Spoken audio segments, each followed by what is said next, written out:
welcome to the latest edition of the Health and Safety Matters podcast. My name's Mark Sennett. I'm the CEO of Western Business Media, which is the publisher of Health and Safety Matters.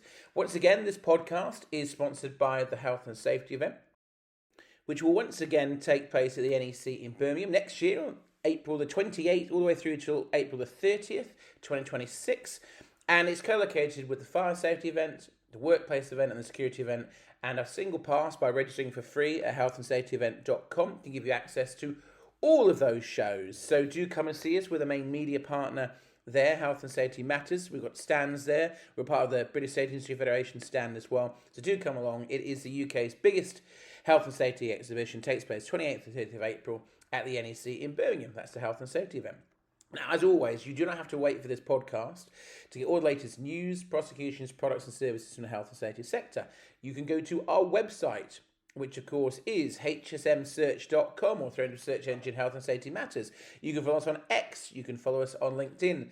But if you do go to hsmsearch.com, you can sign up to get copies of the magazine for free, including our popular PP Insights guide, which has just been published, and our annual BSIF UK Guide to Health and Safety. You can also sign up to our twice a week e-newsletter, along with 50,000 other of your fellow colleagues. And of course, you can look at all of our upcoming webinars on the webinar tab and sign up for them for free. And it's also worth saying, if you're not aware, we have now launched Ignite CPD. Now, what is Ignite CPD? Well, the web address is ignitecpd.com. That is all of our Health and Safety Matters and our Fire Safety Matters webinars all in one place, fully searchable, fully categorized. We've got nearly 300 webinars on there. If you sign up, you get a CPD certificate that's personalized, stored for each webinar that you watch. So straight into your account, as soon as you've watched one, a personalized CPD certificate goes into your account and you can download and put towards CPD. All of our past Health and Safety Matters Live conferences of the last year and Fire Safety Matters Live conferences are also available on that website. So you don't actually have to sign up for any future webinars if you subscribe to Ignite CPD, because they'll go on there automatically within 24 hours of actually happening. So we'll be adding over 150 new webinars to that every year. That is ignitecpd.com. Now, this podcast always starts with the news, and we've got a couple of great guests today, but we start off with a couple of news stories, then get to our first guest, a couple of new news stories, and then we finish off with our final guest. So the biggest story I want to show you today is the latest annual work-related fatalities have been published. So the latest annual figures show 124 workers were killed in work-related incidences in Great Britain, a decrease of 14 from the previous 12-month period. So this is obviously statistics that have been compiled and released by the Health and Safety Executive, and it covers the period April 2024 to March 2025. So the number of deaths remains broadly in line with pre-pandemic levels, but just to look at what this is, it compares to 223 fatalities 20 years ago and 495 in 1981. So the industries with the highest number of deaths were construction, which is 35 fatalities, and agriculture, forestry and fishing, 23. So no real surprise that those two sectors once again are the biggest cause of workplace fatalities, sadly. Of all the main industry sectors, agriculture, forestry and fishing continues to have the highest level of fatality injury per 100,000 workers, followed by the waste and recycling sector. The most common cause of fatal injuries continues to be falls from height. That was 35, which represents over a quarter of the worker deaths in 2024-2025 figures. Sadly, a further 92 people who were not at work passed away due to work-related incidents. This refers to members of the public who were in a workplace but were not working themselves. So commenting on these statistics, Health and Safety Executive's Chief Executive Sarah Albon said, "Great Britain is one of the safest places to work in the world, but we must remember each of these deaths represents a tragedy for families, friends and communities. Despite the stability in the numbers, we cannot accept that fatal accidents are an inevitable part of working life. We're encouraged by the long-term trend, but urge against complacency on workplace safety." So, yes, you can see all of this latest figures on the Health and Safety Executive website. I also always, when I cover these annual statistics, talk about the annual figures for mesothelioma, which is a cancer caused by past exposure to asbestos. The figures show that 2,118 people died from the disease in 2023, representing a fall of 62 compared to 2022. So, yeah, I mean, this is obviously just dreadful news. Any workplace fatality, as Sarah said in there, it's not okay. Everyone should have the right expectation to be able to go home from work safe. The positive, you can take the positive here, is these figures are not increasing, but 124 is still 124 too many. But it does statistically show that the UK workplaces are amongst the safest in the world. So the positive aspect you can take it out of that is obviously that the trend hasn't increased, but there's still work to be done. And that's what IOSH said on this, to be fair. So a reduction in the number of people killed in the workplace accidents in the UK is no cause for celebration, say IOSH. So we've obviously talked about the figures just there, but Ruth Wilkinson, who's the head of policy public affairs at IOSH, said one death is too many, especially when work-related accidents can be prevented. There were nearly 2.5 deaths every week last year, so this is no cause for celebration. This is 124 lives lost because of work. It's families having to go through devastation of losing a loved one. It's colleagues having to go through distress caused by seeing someone lose their life. While the UK is one of the safest places to work in the world with strong health and safety standards, that is of no consolidation to them. So, yeah, that echoes what I just said there, but I thought I would share that from Ruth and IOSH.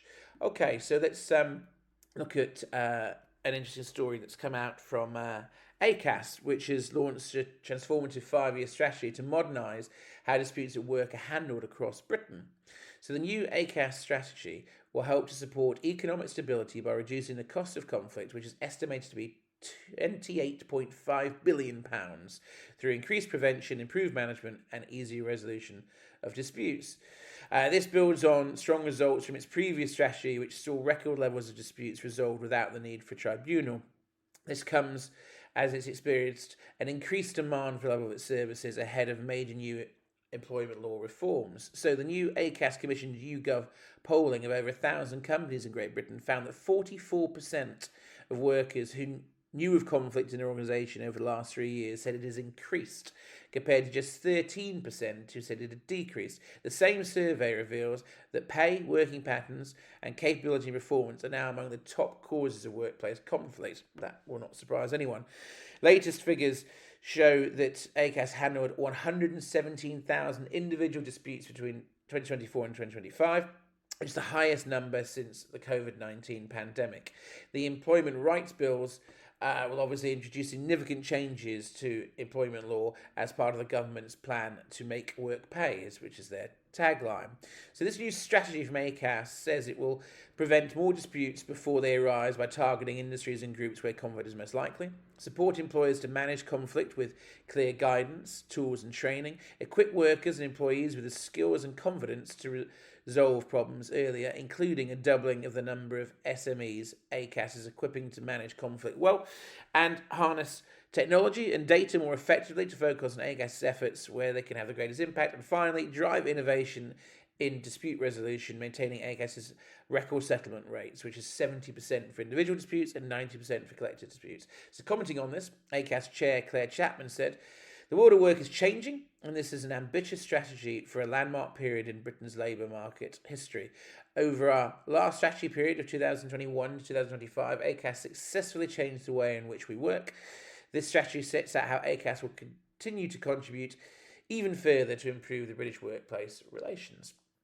Okay, well, at this stage, we go into our first guest of the podcast on this episode, and this one's probably been a long time coming. There is a new chief executive who's assumed the role of the British Safety Industry Federation, BSIF for short, and that is John Hooker.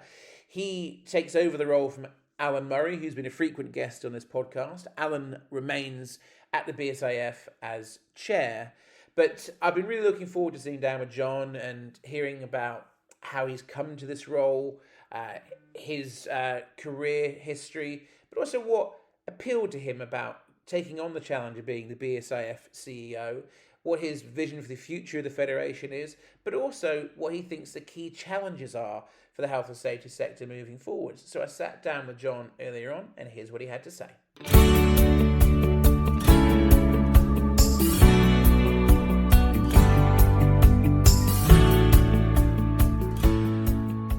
Morning, John. How are you? Morning, Mark. Very well, thank you very much, and I appreciate the opportunity to chat today. Well, it feels like a long time coming, this one, because obviously we announced your unveiling into your new role as CEO of the BSIF a while ago, and then you had some gardening leave. But are you feeling settled in place now? Yes, I think so. I've been here for 2 weeks now. Lovely welcome, lovely people here at the BSIF, and really looking forward to moving forwards. Yeah, obviously an organisation you know very, very well from previous roles, and we'll talk about that in a bit. So I've got some questions. I really want to use this opportunity in the podcast for people to get to know a bit more about you, a bit more about the BSIF, your plans, objectives, because obviously BSIF are our core partner at Health and Safety Matters. You know, we've had many years strategic partnership. We do events together, awards together. We're your official publication. You are our most important partner. You know, we're fully supportive of RSSS and Fit to Fit. So this is a good opportunity, you know, because it's the first time in change for a while for BSIF. Alan Murray has obviously been in post for what feels like forever. So I wanted to use the opportunity for people to get to know you and hear more about your plans. So I want to focus on you first, John. How did you get into the health and safety industry? Okay, well, thanks very much for that intro. It's a good question, and maybe I'll expand on it a bit about my career as well. I think really great. If I go back to when I was a young lad, I grew up on a small farm. That gave me a really early impression or appreciation, I suppose, of workplace hazards and the need for them to be managed. I can remember receiving countless warnings from my dad: keep away from that machinery, warnings about vehicles, heights, livestock, just to name a few. And dust was another one. I think my dad was an early adopter of powered respirators. I remember seeing them sat on top of the combine with one of those. So that gave me an early appreciation of workplace safety and hazards. I went to university, studied engineering, and then started my career in engineering and manufacturing, where for many years I worked in safety, really in terms of product safety through design and through regulatory compliance, but also moving into manufacturing side. I was dealing with the maintenance of safe working environments as well, like I say, particularly in industrial factory settings. So that was my first experience of health and safety. In my first job, I worked for a rope and cable manufacturer. I was responsible for using the latest high-tech synthetic fibres like high modulus polyethylenes and Kevlars, using those in new products and new applications where safety was always paramount. One that sticks in my mind is we introduced very high-strength, low-weight floating ropes for use for mooring ships made out of high modulus polyethylenes, and that had a big impact on a reduction of back injuries in docks, as you can imagine, hauling steel wires up to moor a ferry or a container ship. It was a manual and quite difficult process, and we were able to change that in that industry. I also got involved in the development of specialist climbing and access ropes during my first role there, so that was interesting. My career then took me really to a handful of other businesses in the marine, medical device sector, and ultimately into the PPE sector as well, where I had quite a fascinating time working at the workwear business Berenson. So I worked with those guys for about 4 years. Prior to joining BSIF, I was Chief Executive of Sartre Technology. Sartre Technology is a research and technology organisation with quite a well-known PPE certification and testing division. I joined Sartre in 2015, then as the Executive Director responsible for the PPE division, and that was an interesting time because I had to see the business through the Brexit and the implications of Brexit, and also the new regulation 2016 425 that came out. So joined at a really interesting time. Was in that role for 4 years and then became Chief Executive of Sartre in 2019. So that's a bit of an overview of how I got into the PPE sector and the health and safety industry. So, John, I know you're very familiar with BSIF, particularly from your last couple of roles at Berenson and Sartre, but what actually attracted you to the role of becoming the CEO of the BSIF? Yeah, like you say, I have been exposed to the work of the BSIF, particularly through Sartre, and was really, really impressed by the tremendous progress that the BSIF team have made over the last 10 years and under Alan's leadership in particular. I've also previously met a number of the team, including at one of the AGM meetings, and I've seen firsthand the passion that all of the team have got for safety being a force for good, for educating and lobbying for a more responsible supply chain with the appropriate market surveillance and enforcement. And with my background, I felt joining the BSIF would be just a great opportunity to have a more direct impact on the industry. And I could see that just being extremely worthwhile and very rewarding. So, what qualities do you feel that you bring to this role? I think the BSIF has been on a really incredible journey over the last decade. And like I say, we've got some talented individuals and we're making a real difference to safety outcomes and generally supporting the industry. I feel I've got some good complementary skills. I can bring the continued vision and leadership necessary to guide and continue that journey. I also have the passion, I think, and the determination and definitely the resilience to deliver on this. My career in PPE has given me pretty wide experience in regulatory and supply chain issues, and I think I can combine that with quite a good technical aptitude and a real appreciation of the wider landscape that our members operate within. So I do think I can help a lot. Now, moving on to the sector as a whole, what do you think are the biggest challenges facing the health and safety industry in the UK? Right, yeah, that's a good question. I think there's quite a few. Probably stagnation of safety improvements. I mean, if you look at the accident statistics, RIDDOR, it has plateaued the improvements, and I think that's a concern. So I think, a big issue there. There's a change in focus from HSE that I can see as becoming more of an enforcer, not necessarily an educator, and I think that space needs to be filled and worked on. Otherwise, important messages and knowledge is going to not get to where it needs to go. Non-compliant safety products flooding into the market through online marketplaces is a big issue at the moment and has been for several years. And I'm sure we'll talk about that in a minute too. And linked to that is the limited resources of market surveillance and the enforcement agencies. So there's just a few that I've picked out of the sky. So there's many more, but that's probably enough to be working with. Certainly plenty for you in the Federation to sink your teeth into, but how do you think these challenges can be overcome, John? Well, I think in the case of PPE, which is a core competence in BSIF, we'll continue to educate the economic operators, the duty holders and the end users, continue to equip people with the knowledge and the desire to keep people safe at work. The HSE will tell the industry what needs to be done, but where I see BSIF being is the how, helping people how to get improvements in place and to promote good health and safety within the workplace. The industry does need good regulation, but to be effective, it's got to be backed up by appropriate enforcement.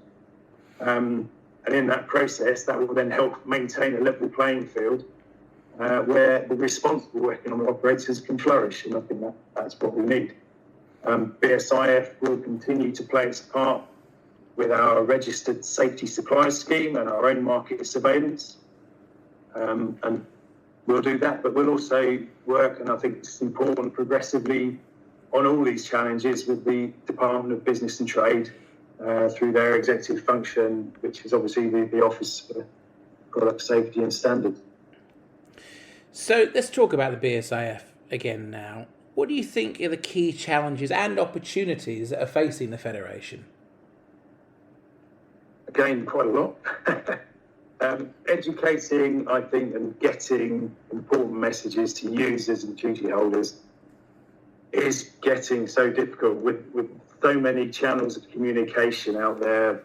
There's so much information and there's so much misinformation. That's a huge challenge, getting the messages to the right people at the right time. This is going to require, I think, collaboration across the industry. It's not something we can solve on our own. So we'll continue to champion for that collaboration. A couple of examples at the moment, we've taken on the Secretariat for the Safety Groups UK organisation. So the idea there is that we can help Safety Groups UK to support and help fantastic work that goes on with all the local safety groups around the country. We're also looking at working well together on a similar idea, really. We're in the process of sourcing safety training. That's going to complement some of the other training that we've got in BSIF, but all really great initiatives to move things forwards and great opportunities for us to make a difference. I think I should probably mention Product Regulation and Metrology Act that has recently gained royal assent. This is a great opportunity for the effective regulation of online marketplaces to try and stem that flow of non-compliant regulated products getting into the UK.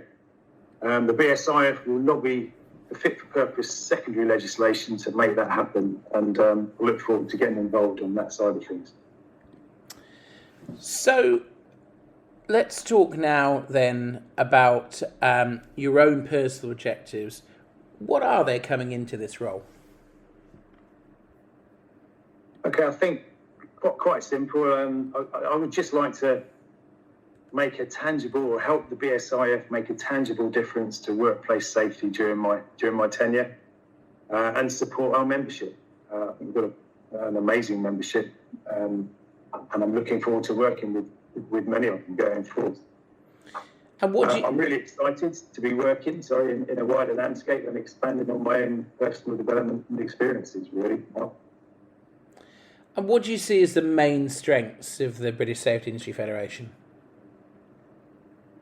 I think the BSIF's worked really hard, particularly over the last 10 years, to become a recognised, legitimate and authoritative voice for the industry.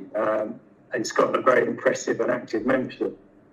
The BSIF also has really, really great staff. They're knowledgeable, approachable, hugely passionate about the roles they've got in this industry, and I think these are great strengths that we've got. And what's your vision for the future of BSIF? That's a big question. I think that the BSIF is already an outstanding organisation.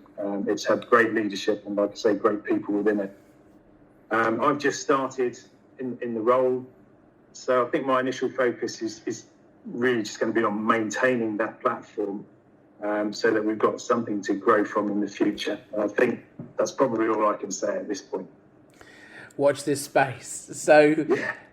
What do you think the medium-term future holds for the safety industry globally, John? Okay, as everybody knows, that globally we're in a position of great flux. There's an awful lot going on. However, overall wealth is continuing to rise. Living standards are continuing to improve around the world. So I can really only imagine that safety awareness is going to continue to grow into the future as well, and workers' rights, all those types of issues. And I think that's going to drive globally more and more demand for safety products and services. So I think the medium term looks great for the industry, and I think if you've got great products and great service, I think you'll continue to win business. But it won't be without its challenges. And finally, how can we entice more young talent and diverse talent into the health and safety sector? Well, I think that's a great target to aim at, and I think we've all got a role to play in that. If people are proud of having health and safety in the wider conversation, then I think it will naturally happen. So I think we need to be promoting that message, and it's certainly part of the BSIF's wider purpose. If we can get that message out to people, it becomes part of our conversation, and I think naturally more people will become interested in being involved in the sector, and it will attract more young and diverse talent. So I think, we've all got a role to play in that. Well, John, thanks so much for your time. It's great to see you finally in post. Really excited to be working with you. Very much looking forward to the BSIF Networking Day coming up. And obviously, you guys are a key part of what we're doing at HSM Live in Scotland in November. So looking forward to working with you for a long time to come. Thanks very much, Mark. Thanks for the opportunity, and look forward to seeing you at the networking event soon.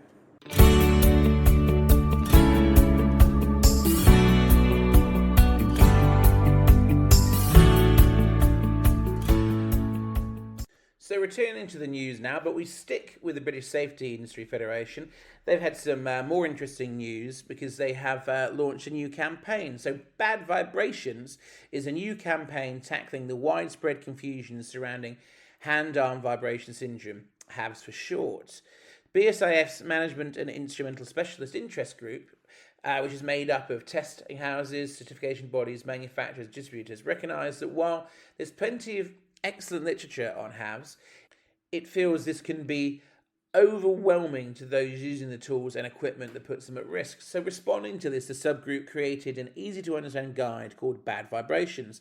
This guide is designed to be accessible to anyone wanting to learn about HAVS without wading through dense technical manuals. So what is this guide setting out to do? Well, Bad Vibrations can be divided into what HAVS is and where it occurs, which tools are most likely to cause it, methods to control exposure in the workplace, how vibration is measured and quantified, relevant standards to be aware of, and helpful links for those wishing to explore specific aspects in more depth. More than 2 million people are at risk of developing HAVS every year due to repetitive use of vibrating tools. And I completely agree with the BSIF's comment that no one should jeopardise their long-term health while doing their job. While the right precautions taken early, this painful and sometimes irreversible condition can be prevented. So BSIF is inviting you to read this Bad Vibrations guide and learn more about HAVS and empower your knowledge by reading it. So if you want to find out more information about this, please do look at the campaign, share it with your customers, with your contacts, with your team. You need to go to bsif.co.uk. And actually, if you want a quicker way than that, you can go to this news story called New Campaign to Tackle HAVS using the search box on the HSM website. And there is a link right at the footer of the news story where you can go straight through to download that guide. Now, talking about education, this seems the perfect time to say we have finally opened up Health and Safety Matters Live Scotland registration. It's completely free to attend. I don't think I've ever seen an event where I've had more emails come in recent months saying when you're opening registration. It is completely free to attend. It takes place on the 27th of November in 2025, and that is at the SEC in Glasgow. Now, that is a venue change. In previous years, we've run this in Edinburgh. Now it is at an even bigger venue because more and more of you want to come, the Glasgow SEC. As I said, completely free to register to attend, and please do so. Easiest way to do that is go to our website, hsmlive.co.uk, and register up for free. But why should you come? Well, first off, it is the only health and safety conference and exhibition in Scotland annually. But easily to get to there from the UK, if you wanted to, from England, you could easily get there by flights, trains from Birmingham, the north of England. It's really, really quick and easy to get to Glasgow. We had over 650 delegates there last year. We have got 19 seminar sessions on this year across 2 theatres. You will get a CPD certificate for attending. We're also co-located with the NEBOSH Alumni Conference, which will be there as well. It's a bit different this year. The great thing is it's all in one room. We've taken an exhibition hall, so the theatres are actually in the same room as the exhibition. You get free tea and coffee for coming as well. But there are some fantastic seminar sessions available, delivered by some really big heavy hitters in the industry. So we've got sessions from the British Agency Federation. We've got a couple of sessions from the Health and Safety Executive. We've got a couple of sessions from IOSH. We've got a session from IRSM. There is so much on. If you look at some of the topics that we're covering, we are talking about using safety data for proactive risk prevention. That's been delivered by HSI DoneSafe. The HSE, as I said, they're doing an opening address on how we're protecting people and places by reducing work-related ill health.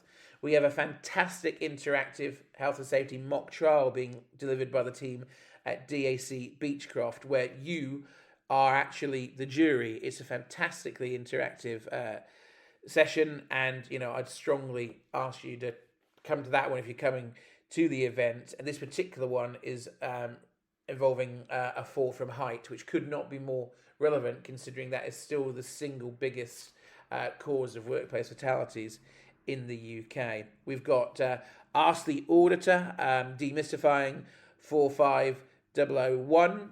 We have got Building a Stronger Safety Culture. We have got Forklift Safety in the Path of Least Resistance. We've got sessions by Martel UK on workplace knife safety. We have got a good session here by Iron Road Smart on when good intentions go wrong and why driver training needs driver training expertise. I mean, there is so much on. Do go to our website, hsmlive.co.uk, to see the full agenda. We've got a session on New Industrial Head Protection Standard by JSP, what HSE inspectors are looking for when they look at workplace noise, the evolving role of the OSH profession by IOSH is just one of their sessions. So much for you to come and enjoy. But also, we have got a huge amount of exhibitors being there as well. I think there is now over 65 exhibitors there. Everything from associations like BSIF, IOSH, IRSM, or the regulator, the HSE, to DuPont, Centurion, HSI DoneSafe, Eco Online, Elgin Safety Shoes, Evitix, Gore-Tex, Havsco, Holfators, Snickers, JSP, Keypoint, Martel UK, Milwaukee, Mentor Training, Notify, Moldex, NoiseSmart, RRC International, Safe Monitoring Group, Safety Groups UK, Shore City, Sunsafe, the Safety Knife Company, Troax, Tilsatec, ZoneSafe, Unigloves, and many, many more. So all of this is completely free to attend on the 27th of November at the Glasgow SEC. Simply go to www.hsmlive.co.uk or throw into a search engine Health and Safety Matters Live Scotland and join us at the SEC in Glasgow for free, along with at least 650 others of your peers on the 27th of November 2025. Okay, well, that concludes the news portion of this podcast. So now we go on to our next guest. And actually, it's a recurring guest, which is always nice. And this time, we're joined by Draeger's Dave Head. And Dave sat down with me earlier and he talked to us about what he feels are the challenges for the health and safety sector moving into the next 12 months and beyond. He also talks about whether he feels there's a need for regulation and legislation updates in the future. We also talk about energy transition. And we talk about Draeger as a whole. So he's taken up an exciting new role as sales and marketing director at the business. So I sat down with Dave, and here's what he had to say.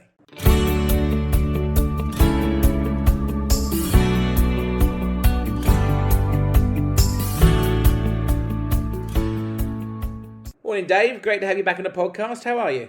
Mark, really good, thank you. Very busy as always. It feels like yesterday when we last spoke, but I'm sure it's been a lot longer than that. I'm trying to think back. It's just over a year, I think, now. Might even be 18 months. But time flies, and we're at that time of year now, at back end of the summer, and we've got all preparing for our events and everything. So, yeah, it's busy, and it's been a while since I've actually been able to do a podcast over the summer. So I apologise on that, but we've got Great guest to you. Dave is one of our first recurring guests, actually, because there's some great updates from Draeger Safety UK we want to go over today. So let's get straight into it, Dave. So you've actually recently taken up a new role. So could you tell us what that role is, what your plans are, and how that's going to benefit Draeger's customers or potential Draeger customers? Yeah, absolutely, Mark. So as you know, I've been with Draeger now for coming up on 11 years, actually. And progressed my way through the business, and I was actually heading up the marketing department last time we sat down and spoke. And so really pulling the strategy together for the business, setting that 2 to 5 year direction, clearly working closely with our sales function at the time. But excited to announce that I've now taken over as sales and marketing director. So this is a key shift for Draeger. So it brings those two areas of our business even closer together, in that they'll be managed directly by myself. And what that means is obviously we can really focus on turning that strategy into action, and making sure we address our customers as appropriately as possible in terms of all their various requirements in terms of their buying mechanics. And look, we're a big business, and we're a very broad business. I mean, not least we are a medical and a safety business. And post-COVID, some of those worlds have collided. You know, masks and respiratory protection is very much part of our safety portfolio, and as we know, that became a large part of that governmental protection piece. So yeah, for us, it's really helping our customers understand our breadth of portfolio. And when we look at industry specifically, we have these two very key pillars of what we call protection and detection. And most of our customers, if they have a need for one, you could be pretty sure that they have a need for the other. And so it's how we best serve and support our customers, and just show them just how much Draeger's got in terms to offer, for the product, but also for the solutions element of our business, which are all those, bolt-on products and services that sit alongside the hardware. So yeah, really excited, and, the opportunity to really take that direction and then bring that to the teams and address how we best serve them, is exciting stuff. So as one of the major safety technology manufacturers in the sector, what do you see as the key trends in the safety sector currently? Oh, look, I mean, undoubtedly connectivity, data, all of that piece is becoming ever more prevalent.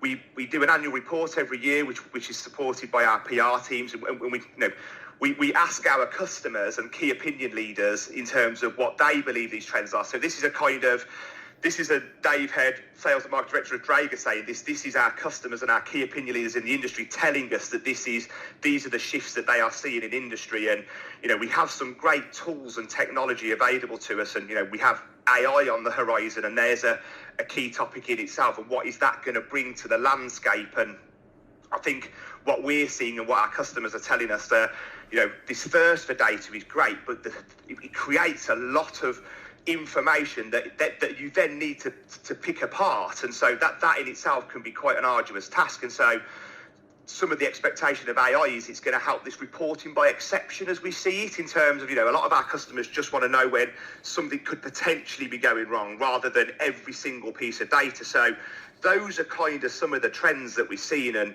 that's reflected in our own portfolio. On our detection side, we now have a product called Gas Detection Connect, and this allows all of the devices to send that information to the cloud and be readily available.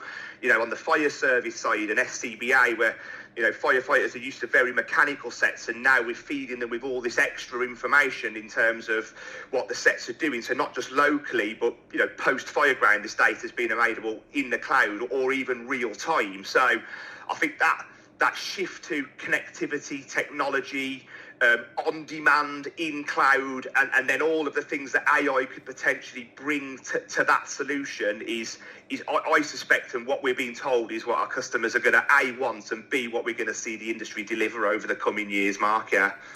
So as we talk about the industry, what do you see as the key challenges facing the health and safety sector for the rest of this year and moving into 2026?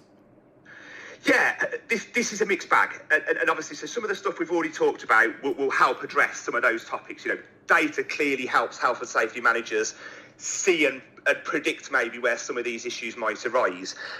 But we live in a very modern workforce. We're all working in very different ways, whether it be at home or hybrid or in the office or a combination. And so we're seeing ever more mental health topics start enter that space, and how that does affect safety. You know, we talk about working at height and risk of fire and all these traditional topics, which remain absolutely hugely important. But of course, if a worker, for whatever reason, doesn't feel psychologically safe in what they do, be it because of the department they work in, their colleagues, their managers, the structures, all of this stuff, that in itself becomes a safety hazard, because by virtue then they are more likely to have one of the more traditional accidents. And so what we're seeing, and again what the research tells us, is that this is the topic lines blurring, that what you have these traditional HR scene topics, industry tell us, of, you know, workers and typical workers in the workplace, mental health and all the things that are keen to them, and then the more traditional, what you'd expect a health and safety manager to look at in terms of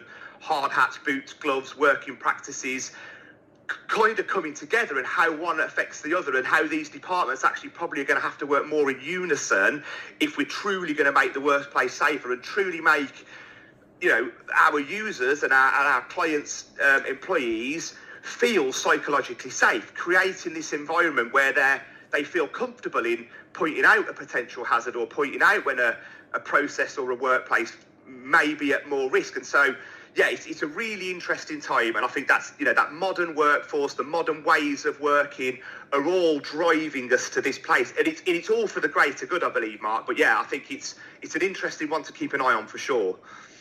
So last year, Draeger did its annual Draeger Safety and Health at Work research, and it had some interesting findings, didn't it, Dave? And we covered it on HSM, and it found that many people found that health and safety legislation needed updating.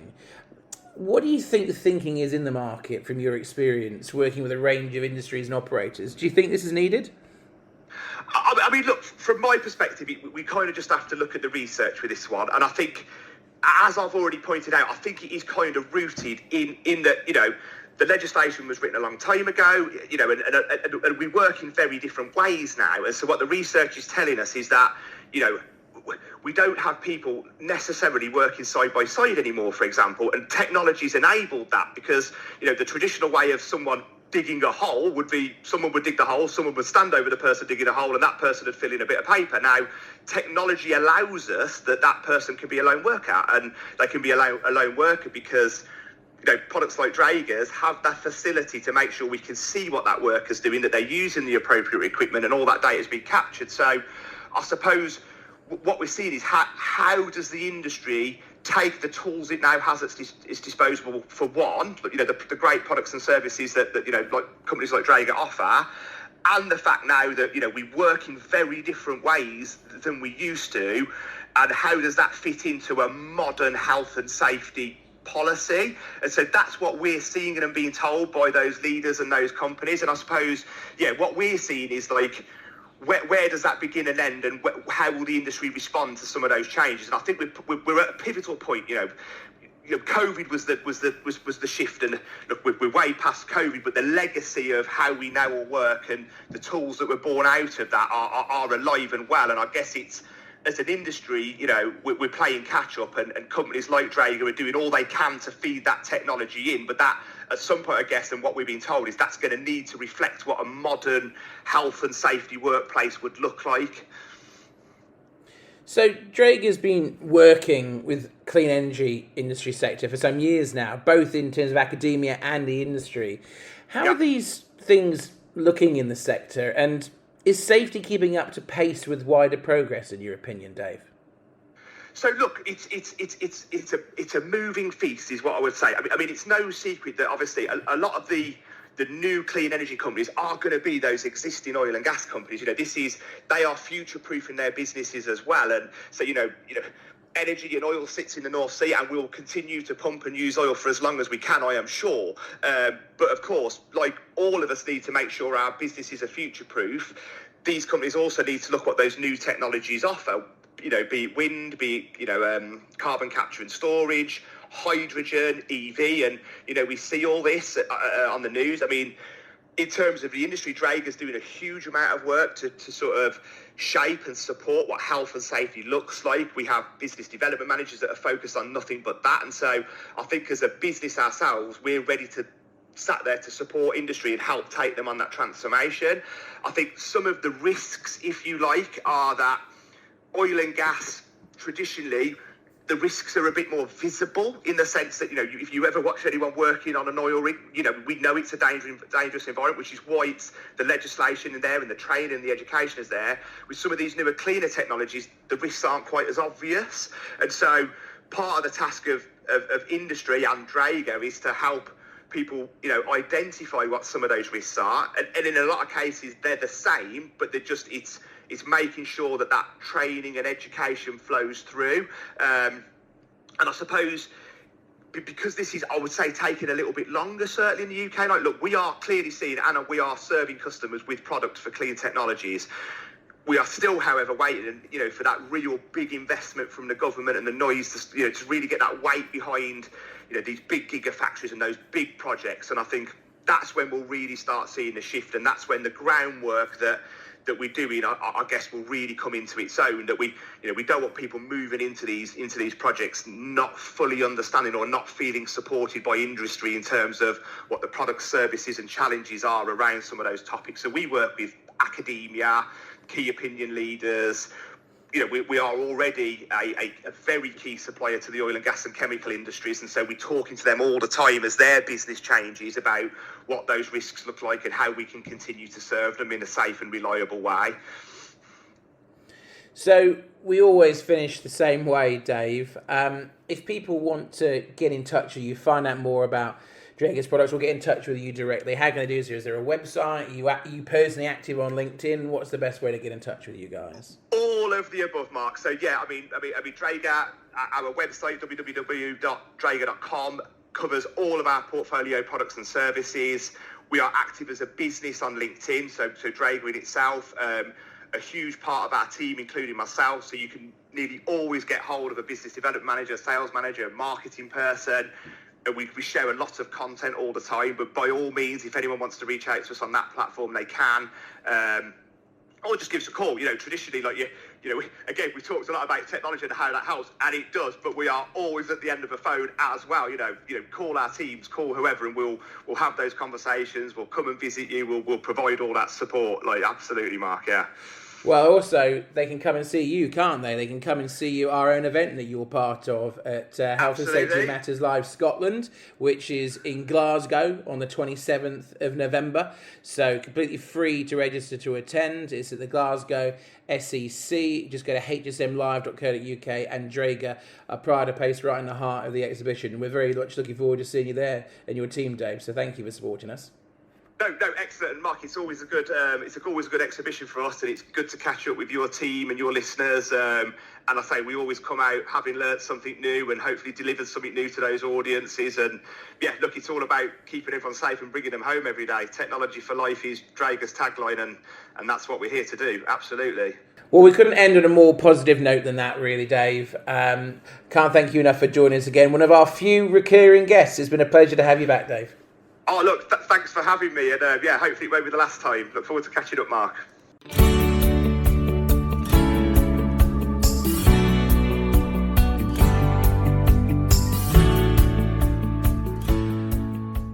And that's all we've got time for in this edition of the Health and Safety Matters podcast. Thank you for joining us. But as I've said, you do not need to wait for this podcast to come out to see all the latest news, prosecutions, products and services in the health and safety sector. You can go to our website, which is hsmsearch.com, or throw into a search engine, Health and Safety Matters, up we come. Why should you go to the website? Well, apart from what I just said, you can also see all of our upcoming webinars. You can also look at our back archive of digital editions, sign up to get copies of our magazine, Health and Safety Matters, for free. You can also sign up to get our twice-a-week e-newsletter. You should also please consider registering to ignitecpd.com.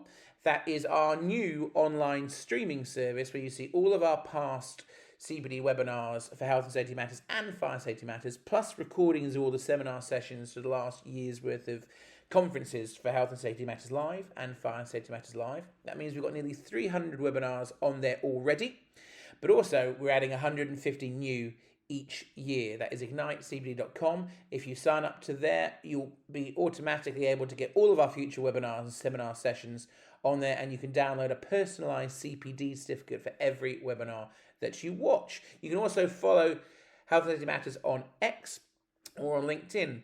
I'd also like to thank once again our sponsors of this podcast, which is the Health and Safety event, which takes place on the 28th to the 30th of April 2026 at the NEC in Birmingham. We'll be there as we're the main media partner for the event. You can register to attend for free at healthandsafetyevent.com. Please do give us a decent rating if you can, if you don't mind, on whatever podcast platform that you are listening to this on. Please do also share news of this podcast with your colleagues. Please do give us feedback using the hashtag HSM podcast. But for now, I've been Mark Sennett. Thank you for joining us, and I look forward to welcoming you back on the next edition of the Health and Safety Matters podcast.